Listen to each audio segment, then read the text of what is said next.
This is the National Weather Service, serving Seattle. Today's forecast, clear skies with no chance of rain. Temperature is 86 Fahrenheit. Today's weather news, fires in California have been decreasing since 2032.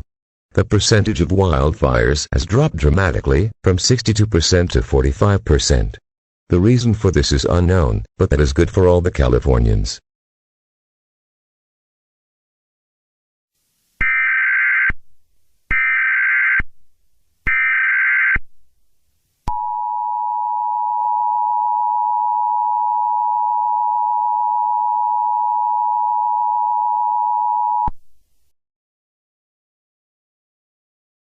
The National Weather Service has issued a civil danger warning, in conjunction with the National Aeronautics and Space Administration.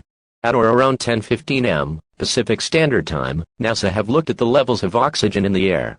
They have concluded that Earth's oxygen levels are dropping from the annual 80% to a new low of 65%.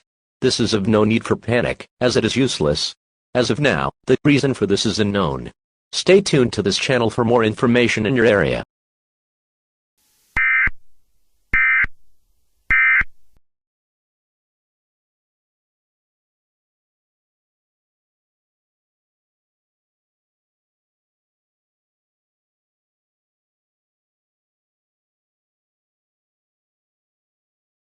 Thank you for tuning in. For today's headlines, running out of oxygen. Yes, you heard correctly, we are running out of oxygen. With this event happening, it is harder to breathe. Here in the studio, it is harder to breathe. We bought oxygen tanks, just in case something bad happens. The weather is bad here in our studio in Las Vegas. We will be back. We just had a person pass out. We'll be back.